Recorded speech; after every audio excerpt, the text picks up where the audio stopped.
Muito bem, vamos falar sobre dessensibilização nesse vídeo aqui para entender um pouquinho melhor como funciona, o que é a dessensibilização e até quando ela é melhor recomendada para abordagem terapêutica, tá? Primeiro, vamos associá-la ao conceito de um extintor de incêndio.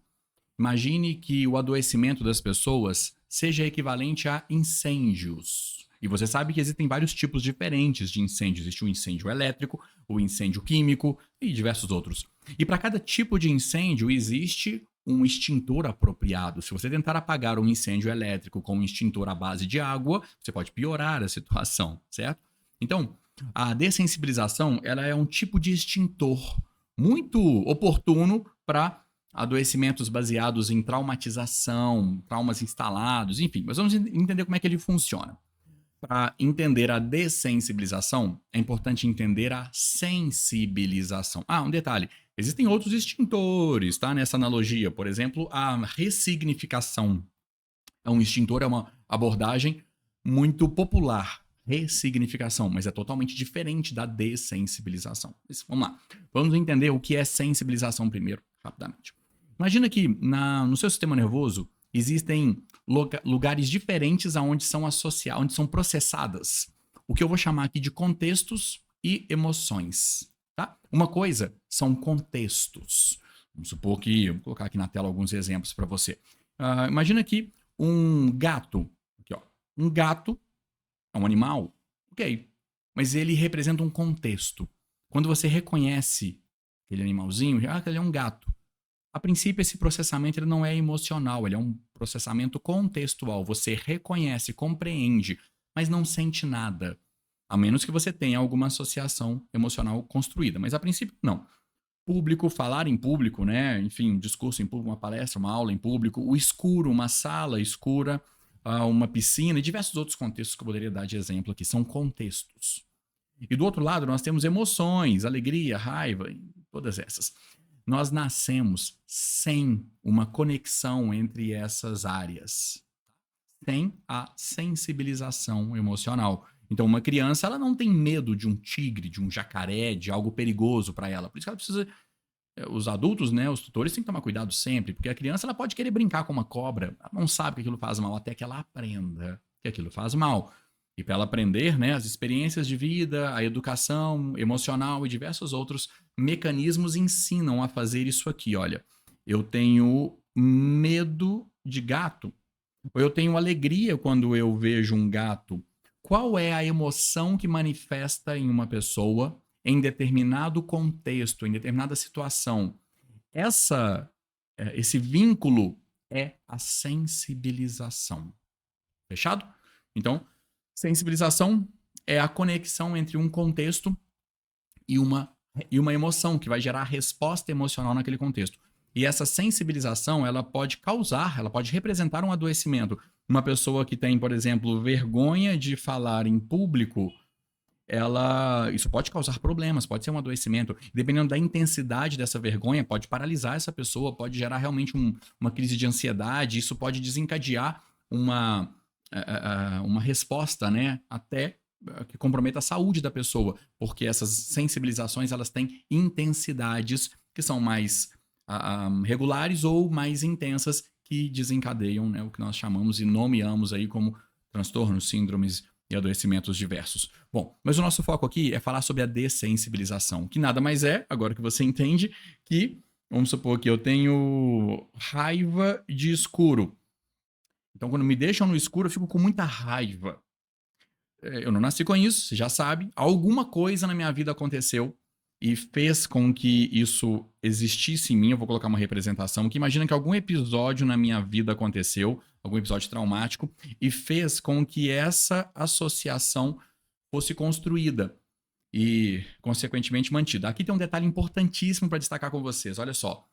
Uma coisa é entender o que construiu a sensibilização emocional.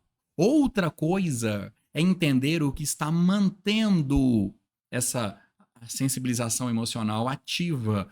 Podem ser coisas diferentes e muitas vezes são coisas diferentes, tá? Eu vou representar essa fala aqui no desenho para você. Imagina que De roxo aqui, olha, é o episódio que está. É, é o episódio que gerou essa sensibilização. De laranja é o processamento que está mantendo essa sensibilização ativa. Podem ser coisas distintas. Vou dar um exemplo aqui para você. Imagina um garoto que caiu de bicicleta. Então, cair de bicicleta e traumatizou por causa disso. Nunca mais ele quis tentar fazer nada sozinho. Não só andar de bicicleta, mas ele parou de fazer tudo que ele poderia fazer sozinho.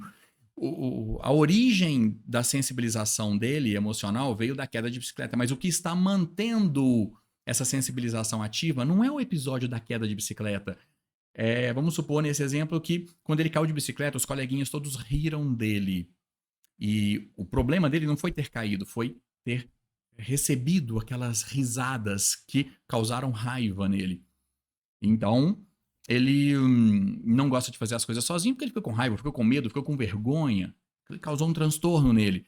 Então, o que é que está mantendo aquela sensibilização? É um medo de sentir aquela vergonha, um afastamento, uma resistência para sentir aquela vergonha. Não é o episódio em si que aconteceu, mas o que ele interpretou daquele episódio. São coisas distintas. E um detalhe importantíssimo também, essa informação é muito valiosa, que eu vou te contar agora. E valiosa, inclusive, em outros estudos da terapia, de abordagens terapêuticas associadas à neurociência, tá? Que é o seguinte: o que mantém uma sensibilização dessa construída é um propósito. O sistema nervoso ele não mantém essas coisas ligadas só porque elas aconteceram. O sistema nervoso tem um processo muito valioso, muito rico de digestão disso. Quando algo acontece de impacto traumático, o sistema nervoso digere isso. Para ele manter isso ativo, ele tem que ter algum motivo, alguma motivação. Então, nesse nosso desenho, isso aqui, olha, descobrir o que é isso é muito importante em uma manobra, em uma abordagem terapêutica. E não focar nisso aqui, ó. O foco não é esse roxinho, o foco é o laranja. Porque o laranja é o que está mantendo. Então, se eu tirasse isso aqui do desenho, olha, eu posso afirmar para você, toda associação emocional, principalmente aquelas que são chamadas de valência negativa, que são as que causam incômodo, adoecimentos, raiva, enfim, elas têm um motivo para existirem, elas não existem por acaso. Isso é um ponto positivo para quem trabalha com dessensibilização, porque é como se eu dissesse para você que os problemas querem ser resolvidos.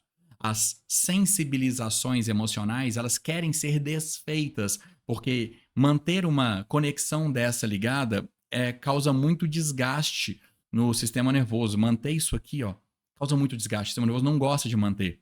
Então, vamos fazer um checkpoint, o que é a dessensibilização? É a desconstrução disso aqui, ó. Desconstruir. Não existe mais uma resposta emocional para um determinado contexto, ou não existe em uma intensidade, vamos chamar de inflamatória, assim. Eu continuo tendo medo de cachorro, mas não tenho aquele pânico que eu tinha antes. Eu não tenho pânico de piscina, não tenho pânico daquela situação quando alguém discorda de mim, enfim, de voar, de lugar fechado e tudo mais. Então não tem mais aquele enquadramento do adoecimento, tá? Só que para eu fazer essa dessensibilização, eu preciso descobrir o que é isso aqui, porque é isso que está mantendo a sensibilização emocional ligada. E como é que eu descubro isso? Aí entraríamos, né, para responder essa pergunta, entraríamos dentro de uma profundidade técnica mais elaborada aqui, e não é a proposta do vídeo aqui. A intenção é explicar e elaborar um pouco melhor, um pouco mais o que é a sensibilização. Mas posso adiantar que, para descobrir o que é aquilo ali, o que é que está mantendo, nós precisamos do estado de hipnose.